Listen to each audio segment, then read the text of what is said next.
안녕하세요. 계용묵 작가의 단편소설 시 낭독해 드릴게요. 작가와 작품에 대한 자세한 소개는 본 동영상 설명란을 참고하시기 바랍니다. 그럼 지금부터 작품 만나볼까요? 어이없어 웃었다.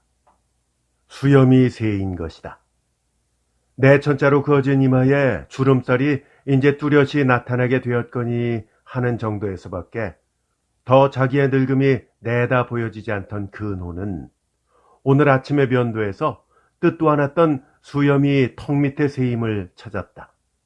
그리고는 벌써 하는 놀라운 마음에 아내의 경대 속에다 유심히 턱을 비춰보다가 턱 밑에 그 한 곳에만 수염이 새인 것이 아니라 여기저기 심심찮게 히뜻히뜻 찻김을 보고는 다시 한번 놀라지 않을 수 없었다. 아침마다의 면도날에 자라보지도 못하는 수염이기에 그렇지 그대로 버려두는 수염이었더라면 서리빨 같은 수염이 인젠 제법 추렁추렁 옷기새까지 허연히 드리워졌을 게다. 수염이 새인다. 45 수염이 새. 어이없어 다시 한번 웃었다. 이마에 그어진 주름살이 그렇지 않아도 일의 능률을 못 낸다. 애숭이들 판에 말썽이 많은데 턱 밑에 수염까지 새인 것을 본다면 더욱 그러한 인식이 그들에게 무젖어들 것 같다. 그리고 생각하면 이 잡지사에서의 자기의 운명도 이젠 정말 앞으로 얼마 남지 않은 것 같아서 금세 우울해짐이 전에 비할 정도가 아니다. 펄펄 뛰는 청춘과 불같은 정열을 가지고도 제 갈 길을 걷지 못해 근 10년을 하루같이 잡지 편집에 목을 메고 늘어져 허리를 굽혀오는 몸이 수염에 흰물을 들인 이제 무엇으로 어떻게 앞길을 타게 나갈 것인고 생각을 하면 아득하기 짝이 없는 앞날이다. 면도기를 놓고 부엌을 향하여 소리를 질렀다. 쪽집게 그거 어디 있지요? 네? 쪽집게 말이야, 쪽집게. 쪽집게? 생각이 아득한 채 아내는 물 묻은 손을 건성 쥐어 뿌리며 들어온다. 어디 가시가 박혔어요? 아니야, 좀. 그럼 뭔데요? 아니야, 골라놓은 새인 수염오리를 놓지 않으려는 듯이 거기 댄 손을 떼지 못하고 턱만 흔들어 보인다. 그러나 그것이 무엇을 말하는 것인지를 모르는 아내는 경대 속에 비치는 남편의 턱을 바라봐야 되는 것이 할 일인 줄만 알았다. 그러나 알 길이 없다. 멍하니 바라만 보고 섰으려니 빌어먹을 어느새 수염이 새인담. 못마땅한 듯이 남편은 머리를 흔든다. 그때의 아내는 영문을 알았다. 난 또 아이고 뭐라고요. 당신 수염 센 지가 언젠데요. 뭐? 인제 아신 거예요? 수염 센 걸? 그럼 당신은 알고도 잠자코 있었구려? 아니, 그럼 수염 셀 나이에 수염 세는 거를. 속살을 몰라주는 아내 말이 안타깝다.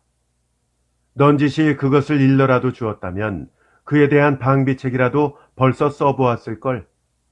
인젠 안에서도 모르는 사람이 없이 다 알 것 같아서 마음이 심히 마땅치 못하다. 근데 쪽집게 어딨냐고 묻잖아. 자기도 모르는 역정이 벼란간 튀어나왔다. 뜻밖의 역정이다. 원인 모를 역정에 아내는 순간 감정이 좋지 않았지만 역정과 동시에 표현하는 남편의 이상한 낯같은 다시 더 대꾸가 긴치 않음을 깨닫게 하였다. 그러나 알 수 없는 족집게다. 젊었을 때 경대 서랍에 넣어두고 아침마다 잊을 길이 없이 써오던 것이었지만 애들이 주렁주렁 달리게 되자부터는 한 번도 손에 대본 일이 없다. 어디에 들어있는지 창졸간 생각이 까마득하다. 쪽집게를 좀 달라는데. 아내는 우선 장롱 서랍을 열었다. 핸드백 속을 뒤졌다. 없다. 어디 들었을꼬? 옹색한 생각을 다시 더듬어 보는 동안 땡 하고 뒷벽에서 시계가 치기 시작한다. 아까 7번을 쳤으니 보지 않아도 이번엔 8번을 친 것이 틀림없을 것이다. 8치면 면도가 끝나고 밥을 한 절반은 넘어 먹었어야 출근 시간에 알맞다. 상, 아침상 들여와요. 명령과 같이 그노는 놓았던 면도를 다시 들어 경대 속의 턱 밑을 비추고 깎던 짬에다 새파란 날을 되대었다. 스포를 했던 수염이 어느새 말라서 칼을 놀릴 때마다 따끔따끔 아프다. 그러나 고쳐 스포를 할 시간에 그대로 우기자니 거센 수염이 칼날과 뻣뻣 마주서며 따끔거릴 때마다 눈물까지 쏙쏙 나온다. 아니, 족집게가 핸드백에도 없고. 중얼거리다가 아내는 불현듯 생각이 나는 듯이 치마를 들치고 새빨간 주머니 속에 손가락을 넣더니 조그마한 개발 족집게를 드러낸다. 정신도 참 주머니에다 넣어놓고는. 미안한 듯이 그러나 미소로 남편 앞에 내어민다. 인젠 그러나 수염을 한가로이 골라 뽑을 시간의 여유도 없거니와 수염은 벌써 이미 다 깎여 있다. 이제 와선 다만 먹어야 할 밥이 그저 시급할 따름이다. 되는 대로 2공기를 퍼넣었다. 출근 시간까지는 꼭 15분이 남는다. 전차 정류장까지 5분, 전차를 타고 15분, 또 내려서 걷고 아무리 해도 시간이 빡빡할 것 같다. 전차를 내려서 보니 부민관의 이맛배기에 시계침은 벌써 기역자로 꺾였다. 9시 반이다. 뛰다시피 걸음을 놓다 보니 자기의 꼴이 못 견디게 우습다. 수염에 흰물을 들이고 출근부의 제재를 받아 먹은 밥이 붓구여 오르도록 뛰어야 한다는 것은 확실히 자신에 대한 모욕인 것이다. 그러나 출근부의 빨간 도장이 나란히 찍히지 못하는 때 말썽은 일어난다. 아니 뛸 수가 없다. 이런 속살을 하는 벗이 뒤에서 자기의 꼴을 보고 손가락질을 하며 코웃음을 치는 것 같아서 안이한 마음을 줄여잡고 뛰어가지 않는 것처럼 보여질 만한 정도의 걸음으로 시걸시걸 내닫는다. 하지만 기어코 시간은 늦었다. 벌써 출근부는 정리가 되어 있다. 정리를 표시한 자줏빛 스탬프의 정자인이 또렷이 찍힌 위에다 그노는 멋쩍게 도장을 꾹 누르고 제자리로 와 앉는다. 제각기 저할 일에 바쁜 사무원들은 여전히 머리를 수굿하고 펜을 놀릴 뿐 한 번 거들떠보지도 않는다. 그노의 책상 위에도 교정이 수두룩이와 쌓여 있다. 정오까지 끝내야 될 교정임을 깨닫고 펜을 들었다. 그러나 어쩐지 일이 손에 붙지 아니하고 자기에 대한 사원들의 태도가 예전보다 더 한층 심해지는 것만 같아서 마음이 놓이지 않는다. 그의 손은 저도 모르게 턱으로 가서 쓸었다. 스포를 아니하고 깎은 수염은 거칠게도 깔꿍깔꿍 손끝에 맞힌다. 새이 놀이가 척 보이게 그렇게 늦깎인 것은 아니겠지 마음을 놓자 해도 개운치가 않다. 다시 손을 대었다. 목 가까운 턱 아래서 그대로 깎이지 않은 2푼은 자랐을 것 같은 한 대의 수염오리를 붙들고 놀랐다. 이놈이 공교히 새인 것은 아닐까? 안심찮아서 벌떡 일어서서 세면대로 갔다. 한숨이 나왔다. 요행 그것은 새이 놀이는 아니었던 것이다. 그러나 그 체경 속에 비치는 얼굴은 아침 집에서 볼 때보다 주름살이 더 간 것 같게 청춘의 윤택이 아주 부족해 보였다.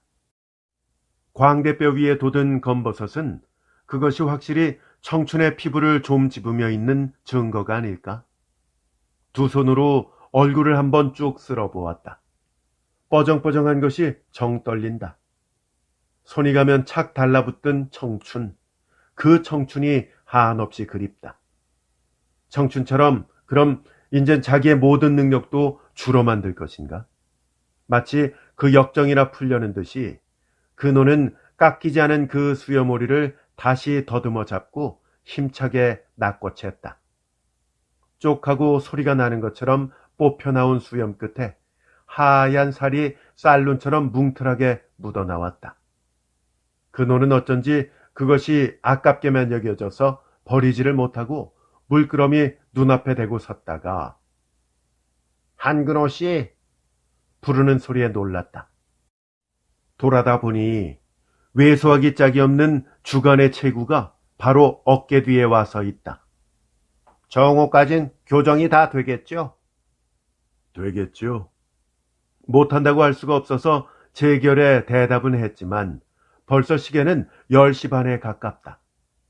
시간 반 동안에 40여 명의 교정을 깨끗이 보완해낸 그런 재주는 없다.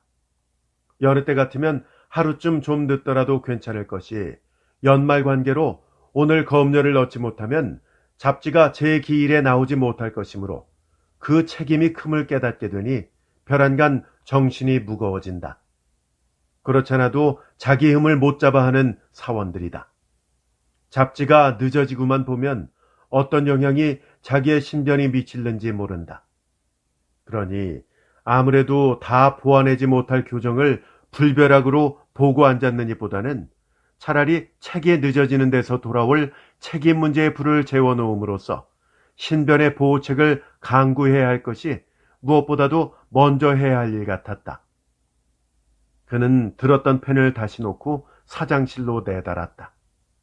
사장은 편지를 쓰는 모양. 수굿이 머리를 두루마리 위에 떨구고 붓방아를 찢기에 문이 열리는 줄도 모른다. 굽실하고 허리를 굽혔지만 받는 인사가 아니어서 그노는 낯을 붉히며 문 안에 그대로 우뚝 읍을 하고 섰다. 기다리면 용건을 물으려니 한 것이었지만 사장은 그저 자기 할 일만이 할 일인 듯이 눈을 감았다 떴다 두루마리 위에서 드는 머리가 아니다. 사람이 문 안에 들어와 서 있는 줄을 알면 아무리 바빠도 우선 인사는 받고 볼성 싶은데 생각에 열중해서 필시 주위에는 아무것도 보이지 않는 것일까? 자기가 여기 서 있다는 것을 알리고자 나오지 않는 기침을 한번 하고 기쳐보았다. 그러나 그저 여전히 감았다 떴다 하는 눈이요. 그 붓방아에 조금도 변하는 동작이 아니다. 창피한 대로 일단 나갔다가 편지가 끝나기를 기다려 다시 들어올까 돌아서려는 즈음에 사장은 방아질하던 붓대를 제꺽 소리가 나게 내던지다시피 놓고 머리를 든다. 그노는 이 기회를 놓치지 않으리라 벌썩 한 발걸음 내디디며 허리를 굽혀 다시 머리를 숙였다. 그러나 머리를 들자 일어선 사장은 생각이 옹색하였던 모양. 유리창을 통해 멀리 바라보이는 북악산 허리에 이미 눈이 가 있는 때였다. 사장의 뒤통수에 인사가 갔다. 더 한층 멋쩍음에 후끈하고 다시 얼굴이 달아오른다. 사장님 하고 찾는 것이 실례는 아닐까? 그러나 언제까지고 섰기도 못해서 망설이다 찾아보았다. 하지만 북악산 허리에 눈을 쏘은 그대로 여전히 귀는 먹은 사장이다. 말을 내었다가 대답을 받지 못하는 때처럼 무한한 노릇은 없다. 사장이야 대꾸를 하건 아니하건 일단 내어놓은 말이라 할 이야기는 하고 보리라는 그런 마음을 먹었다.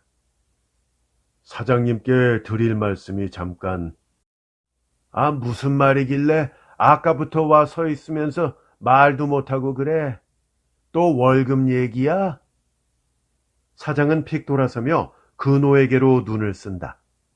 알기는 언제부터 알고 있었던 모양이다. 아닙니다.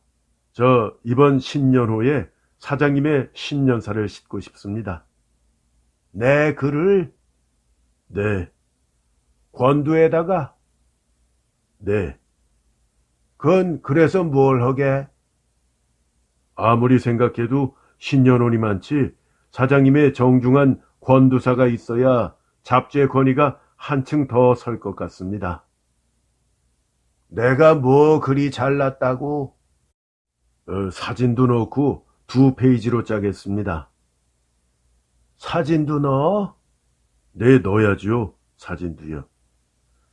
내 그 잘난 상판을 왜 그리들 광고를 시키려고 야단인고. 접된 신문에서 사진을 자꾸 졸라대더니 원고는 8장가량 써주시면 2페이지가 됩니다. 아, 8장이고 9장이고 난 요즘 그런 걸 쓸 겨를이 없어. 정 내 권두사를 넣어야 잡지꼴이 창피치 않겠다면 자네가 하나 써넣게나. 결코 명예를 싫어하지 않는 사장이었다. 말만 내면 못 견디는 채 오히려 반갑게 승낙을 할 것이 아닐까 미리부터 짐작은 하였던 것이나 이제 그 계획의 결정적 성공을 보게 되니 이젠 책이 늦어져도 충분히 대답할 말이 있는 것이다. 그노는 졸아들었던 사지가 늘어나 나는 것처럼 마음이 시원스러웠다. 네, 그럼 제가 글은 최선껏 쓰겠습니다마는 그러지 않아도 책이 늦어졌는데 사진은 미리 동판을 만들게 한 장 주셨으면 좋겠습니다. 아, 사진도 뭐 넣어야 돼? 마음이 달갑게 내키지 않는 것 같은 반문이면서도 사장의 손은 얘기와 동시에 빼람 속으로 들어가 한 장의 사진을 더듬어내었다. 그것은 절대적인 효력이 있었다.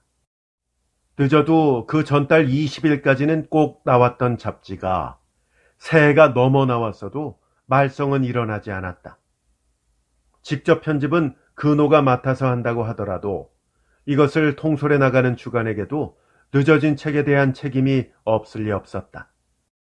그리하여 주간도 사장의 책망을 각오하고 은근히 염려를 맞이 않아 왔지만 다음부터는 꼭 기일을 잘 지키라는 훈시가 있을 뿐 웬일인지 전에처럼 심혹한 벼락이 내리지는 않았다. 사장이 주간에 골을 올려야 순서대로 주간이 또 편집자를 골림으로 골이 풀리게 되고 그리하여 편집자는 아래로는 더 돌릴 데 없는 책임을 뒤집어 쓰므로 해서 전 사원의 미움을 한 몸에 받게 될 것인데 이번엔 도무지 사장이 주간에 골을 올리지 못했다. 그런데다 언제나 근호를 옹호해주는 주간이었다. 가끔 가다가 근호에게 쓴소리를 하게 되는 것도 실은 주간으로서의 주간된 그 책임상 피할 수 없는 그런 잔소리에 지나지 않았다. 근호는 문단적으로 10여 년의 선배요. 이런 선배가 나이 50대에 수염에다 흰물을 들이고 한낱 잡지사의 평사원으로 자기 밑에서 머리를 숙여가며 겨우 가난한 가정을 붙들어가는 그 가엾은 처지, 그 처지에 동정하여 사로서의 그에 대한 태도에 은근한 근심까지 가지고 신변을 지켜오던 것이다. 사장이 말이 없는 한 더는 밀려 내려갈 데 없는 책임을 그에게 뒤집어 씌우므로 그에 대한 사내 공기를 악화시킬 필요가 조금도 없었던 것이다. 그리하여 책이 늦어진 책임을 당당히 짐으로 한낱 말썽거리가 근호를 위협해야 사원들의 마음이 시원할 것인데 침먹은 지네처럼 사장의 태도가 부드러운 데 대해서 사원들은 저희들끼리만 그저 수근거리며 혼자 배들만 알았다. 행여나 말썽이 일어날까 판매계에서는 오늘이야 나오는 잡지를 광고는 열흘이나 전에 내어 놓아서 그동안 독자 주문이 산적하였는데도 수응치 못하여 신용상 이런 타격이 어디 있느냐고 짬짬이 볼을 붙이는 것이었으나 주간은 도시 그것이 인쇄의 책임이라고 말끝마다 근호에게로 몰리는 책임을 덮어맞곤 했다. 근호도 이 사내의 공기에 주간의 동정을 모르지 않는다. 아는데 가슴이 아팠다. 자기를 이렇게 옹호하는 주간이기는 하지만 길러낸 후배로부터 받아야 하는 옹호에 차마 자존심이 허하지 않았다. 그래서 이 허하지 않는 자존심은 도리어 그 옹호가 미움으로 표현해서 논의를 하면 얼마든지 자기의 뜻을 받아줄 줄은 알면서도 차마 그러기가 싫었다. 이번에도 그 예를 벗어나지 못하여 주간의 눈을 속이고 사장을 이용하여 자기의 능률 부족의 책임을 회피하는 수단을 써보았던 것이다. 이 비루한 행동, 이 부끄러운 행동, 자기를 올려다나 보는 듯이 펼쳐놓은 신년호 권두사 위에 놓인 동골한 사장의 얼굴, 지가 쓴 듯이 신년사의 제목 아래 뚜렷이 박힌 사장의 성명, 자기의 이름과 사진을 사장은 지금 자기와 같이 들여다보며 결코 싫어하지 않을 것을, 아니 만족한 미소를 짓고 있을 것은 아닐까? 미뤄보니 그것은 어떻게도 무서운 농락처럼 사장과 주관에게 다같이 미안함을 참을 길이 없다.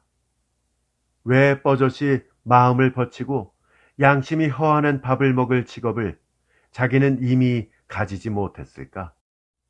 시를 써온 지 20년, 그것을 생명으로 지켜온 것이 밥을 위한 사회적 지위는 한개 잡지사의 사원으로, 문단적 경험으로는 길러내다시피 한 실로 10년은 연차가 어린 주관에게 머리를 숙여가면서도 밥에 구차를 받아야 한다. 이것이 시의 생명을 건 죄다. 애초에 시에다 생명을 건 것이 밥을 위한 수단은 너무도 아니었다. 자기 일시는 시를 위하여 목숨을 바쳐도 오히려 그것이 본의인 것이다. 그러나 자식을 키울 의무를 가진 한 아들의 아버지로서의 시인임을 생각할 때 그것은 얼마나 슬픈 시인지 모른다. 자기도 아버지로서의 의무에 자식을 볼라치 과연 앞날에 있을까? 이러한 시인, 이런 시인이 되는 시를 지금 중학교 3학년 자식은 마치 아버지의 업이나 이으려는 듯이 밤낮을 파고들고 있다. 학교에서 돌아만 오면 읽는 것이 시이다. 바로 꽂혀 있어야 할 책장에 책이 빗설만치 성그러져 있기에 조사를 해보았더니 두르게네프를 자기의 책상 위에다 옮겨 놓았다. 하이네를, 발레리를 솔금솔금 뽑아낸다. 이것으로서 자기의 신세를 뛰어넘어 장래 사람의 아버지로서의 의무 이행에 군생만 없을 것이라면 재기나 바라고 격려라도 해주어 볼 일일까? 가장 높은 정치를 가져야 할 시인으로서 무서운 농락을 능히 꾸며내야 할 이 시의 길, 이 길을 또 밟으려는 자식, 자식의 그 길을 그대로 걷게 버려두었던 것이 마치 제 발등을 찍으려 갈고 있는 도끼를 보고도 빼앗지 못하였던 것처럼 이제 절실히 가슴속에 뉘우쳐진다. 필시 지금도 아들은 교과서 대신에 발레리를 들고 앉았는 것은 아닐까? 자식에 대한 염려가 진종일 마음을 붙잡고 놓지 않았다. 정선아. 집에 돌아오자마자 근호는 아들을 불렀다. 그러나 마주받는 대답은 정선이가 아니라 아내였다. 아유, 오늘은 퍽도 이르시네요. 걘 도서관에 갔어요. 아궁이에 넣으려던 장작을 한 손에 든 채 아내는 부엌문을 드르륵 밀고 머리를 넌지시 내민다. 도서관? 네, 지 동생이 공부를 못하게 한다고 도서관에나 간다고 점심 먹고 갔네요. 걔는 요즘 밤낮 무언지 그저 쓰고 읽고 아주 공부가 열심히 해요. 이런 정선이의 근면을 아버지도 알고 있을까? 저만 아는 사실인 것 같아서 덧붙이는 말인 것 같다. 읽고 쓰고 그건 공부가 아니야. 무뚝뚝하게 건너오는 까닭모를 남편의 대답. 아내는 의아하지 않을 수가 없었다. 네?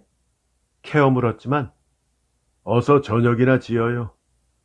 더 한층 엉뚱한 대답이다. 오늘은 전에 없이 들어오는 손 정선이를 찾고 말투가 역겹게 나오고 얘가 무슨 일을 저지른 것이 아닌가 마음이 놓이지 않아서 다시 한번 더 재쳐 물었다. 네? 그러나 근호는 아내의 물음에도 귀가 먹은 듯 저 할 말만 그대로 계속한다. 나는 밤낮 집에 붙어 있지를 못하니 정선이가 어떤 경향으로 기울어져 있는지 알 수가 없어요. 금후론 당신이 집에서 그의 공부하는 것을 좀 주의해서 지도하도록 하오. 그 애가 학교 성적이 나빠서 학교 선생님한테 혹 무슨 주의를 받은 것이나 아닌가? 그러나 정선의 공부에 있어서만은 더 주의가 필요 없다는 듯이 너그러운 대답이다. 보나 안 보나 정선인 글쎄 책으로 밤을 밝혀서 걱정인데 왜 그러세요? 아니 글쎄 그건 공부가 아니라니까. 툭 튀어나오는 남편의 역정. 아유 참, 난 무슨 말씀인지 도무지 모르겠네. 밤을 밝히며 책을 보는 게 공부가 아니고 뭐예요? 영문 모를 역정에 아내도 역겨웠다. 말끝을 핥히며 머리를 들이민다. 걔가 시집을 늘 보지? 아내야 어쩌건 남편은 물을 대로 묻는다. 시집도 보나 봅디다. 글쎄, 그러게 말이야. 그게 탈이거든. 당초에 그런 책은 이제 못 보게 하란 말이오. 그리고 과학 방면으로 좀 관심을 돌리게 늘 일러요. 그게 걔 일생에 아주 중대한 문제일 거요. 아니, 갑자기 그건 무슨 말씀이에요? 제 장기대로 어떤 방면으로든지 보아서 시켜야 될 게 아니에요. 아, 장기고 숙공이고 글쎄 장래를 생각해야 되는 게야. 걘 지금 아버지의 시를 천편일률격으로 밤낮 같은 소리만 되없는다고 아주 통렬한 비판까지 내리우면서 대시인의 꿈을 꾸고 있는데 이제 그게 조련이 돌려질까요? 근호는 몸이 흔들릴 만치 놀랐다. 시의 뿌리는 벌써 정선이에게 이렇게 깊이 박힌 것일까? 한참 시에 미쳤던 자기의 그 옛날적 정열이 어제런 듯 생각을 키우며 뿌리가 깊어갈수록 그것은 제 장래의 불행일 것만 같아서 자식이 가엾어 보였다. 조련이 돌리기 어려운 시의 치, 이것을 돌릴 방법은? 생각이 아득한 채 근호는 방으로 들어가서 넥타이를 끌렀다. 저온 생활엔 졸업을 했다고 하는 근호이건만 밤만을 익혀내는 것밖에 군 장작 맛을 힘입어 보지 못한 구들은 불과 영하 12도의 추위인데도 어지간히 몸에 맞힌다. 옷을 갈아입고 나니 으스스한 맛이 대뜸 등골을 엄습한다. 이게 다 시의 벌인데 생각을 하면서 근호는 외투를 다시 떼어쓰고 책상 앞으로 마주 앉았다. 아침 면도 전에 쓰던 시가 던져둔 그대로 책상 위에서 어서 끝을 내주기를 기다리는 듯이 마주 올려다본다. 생각해 넣었던 시상이 쓰다 놓을 자리를 본 듯이 밀려나온다. 버릇대로 근호는 펜을 들어서 원고지 위에다가 대다 놓았다. 원수의 시, 자기는 그 원수의 붓을 다시 들었던 것이다. 자식에게서 시의 뿌리를 뽑아주려고 한맘을 먹고 돌아왔던 자기가 다시 그 시에 붓을 대다니. 생각이 미치는 순간 근호는 반이나 넘어 쓰여진 시고를 한 주먹에 쓸어 움켰다. 그리고 사정없이 국적국적 구기어 쥐었다. 그러나 어쩐지 그것이 차마 쓰레기통 속으로는 던져지지 않는다. 내일까지는 써주겠다고 한 약속의 시원고다.